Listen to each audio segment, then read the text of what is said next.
Hello friends, welcome to trading talk with KP. So हमने last आपको 14 Feb को चार स्टॉक्स दिए थे। सबसे पहले हम उसका रिजल्ट देख लेते हैं। तो हमने सबसे पहले आपको कैरी फॉरवर्ड किया था एसीसी, ठीक है। सो एसीसी में हम देखिए, हमने आपको बाइंग के लिए दिया था 2628 से। मतलब हमने उसको 4 दिन होल्ड किया था। हम कैरी फॉरवर्ड कर रहे थे उसको कंटिन्यूअस, बिकॉज हमारा ना ही टारगेट हिट हो रहा था ना ही स्टॉप लॉस, ठीक है।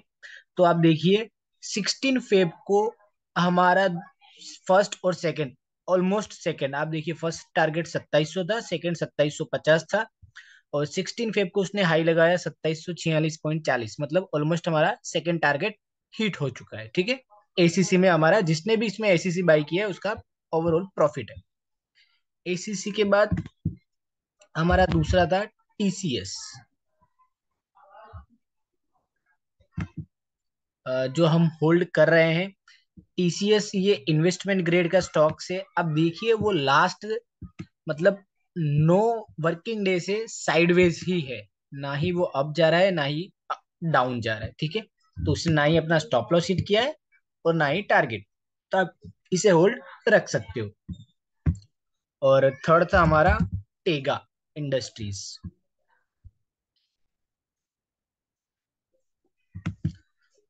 टेगा इंडस्ट्री ने बहुत ही अच्छा रिजल्ट दिया था उसने, ठीक है। आप देखिए, हमने 14 फेब को पोस्ट किया था 15 फेब को बाय करने के लिए। और आप देखिए हमारा जो टारगेट था, ठीक है। आप देखिए इसने हाई लगाया 1380 रुपए का, मतलब हमारे ऑलमोस्ट थ्री टारगेट, ठीक है, थ्री एंड अबव, राइट। 1380 हमारा थर्ड टारगेट 1350 था, ठीक है। तो जिसने भी Tega industry next day buy किया था उसका आराम से 10% का प्रॉफिट था, ठीक है। तो जिसने भी टेगा इंडस्ट्री बाय किया उसका प्रॉफिट है।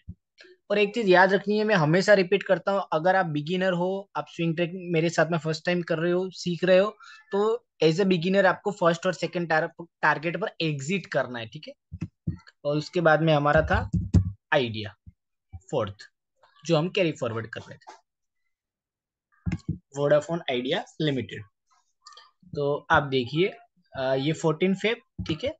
14 फेब हमने आपको कहा था हमारा टारगेट है 1650, 17, 1750, 18। और अब देखिए इसने 15 फेब को हाई लगाया 1630 रुपए का, ठीक है। और 16 फेब को हमारा टारगेट हिट हो चुका है 16.60, ठीक है। हमारा फर्स्ट टारगेट था 16.50। तो फर्स्ट टारगेट हमारा हिट हो चुका है, और हम जिसने भी इसे होल्ड किया है वो होल्ड कर सकते हो, ठीक है। आपका नेक्स्ट टारगेट रहेगा 17, 17.5 और 18। नई एंट्री नहीं लेनी। अगर आप लेट हो चुके हो एंट्री में, ठीक है, तो आपको बीच में चलती गाड़ी में नहीं चढ़ना है। मैंने आपको जो बाइंग प्राइस बोला है आपको उसके आसपास ही बाय करना है, ठीक है। अगर आप लेट हो चुके हो तो आपको ये ट्रेड इग्नोर करना है। सो एज पर हमारे बिफोर मार्केट एनालिसिस के बेस पर हमने कुछ स्टॉक्स निकाले हैं कल के लिए, ठीक है। सो सबसे पहले हमारा जो स्टॉक्स है उसका मैं आपको नाम बता देता हूँ, NOCIL, ठीक है, NOCIL लिमिटेड। तो ये हमारा, इसने हमारे बिफोर मार्केट एनालिसिस के बेस पर हमने इसे निकाला है। तो आप देखिए इसका करंट मार्केट प्राइस चल रहा है 290 रुपए का। इसमें आप टारगेट लेके चल सकते हो 300, 315, 330, 350, जिसमें आपका स्टॉप लॉस रहेगा 275.90 पैसे का, ठीक है। अब इसने क्या किया है, डेली टाइम फ्रेम पे मंथली जोन ब्रेक किया है, ठीक है। और ये जो सेकंड रहेगा वो रहेगा हमारा JSW इंफ्रा, JSW इंफ्रा। तो सेम, ये सेम कॉन्सेप्ट जो उसमें हमने अभी अप्लाई किया, ठीक है।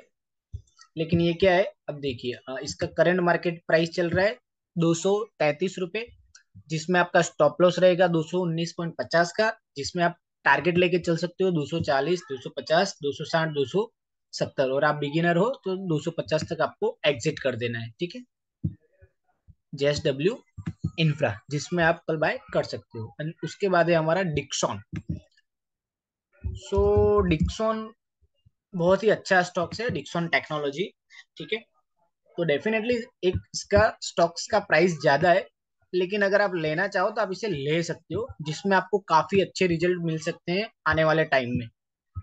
ठीक है, तो आप देखिए इसका अभी करंट मार्केट प्राइस चल रहा है 6,743.85। ठीक है, सो मैं अभी आपको ड्रॉ करके भी दिखा देता हूँ। सेम कॉन्सेप्ट है। ठीक है, डेली टाइम फ्रेम पे इसने अच्छा खासा ब्रेकआउट दिया है अच्छे वॉल्यूम के साथ, जिसमें आपका स्टॉप लॉस रहेगा 6410 रुपए का। आप टारगेट लेके चल सकते हो 6875, 6975, 7075, 7175। ठीक है, तो ये हो गए हमारे स्टॉक्स कल के लिए। तो कल इसमें आप न्यू एंट्री बना सकते हो। एक चीज आपको हमेशा याद रखनी है, कोई भी स्टॉक्स अगर ज्यादा गैप अप या ज्यादा गैप डाउन हो जाए तो उससे हमें इग्नोर करना है। ठीक है, एक चीज याद रखनी है, अगर वो 2-3%, 5% गैप अप हो गया तो उसके बाद आपको एंट्री नहीं लेनी है, क्योंकि उसने ऑलरेडी हमारा टारगेट हिट दे चुका है। वो ऑलमोस्ट साइडवेज के आसपास ओपन होना चाहिए, उसके बाद ही हम एंट्री न्यू लेंगे। ठीक है, so keep focus on learning, keep earning and keep growing. Thank you so much.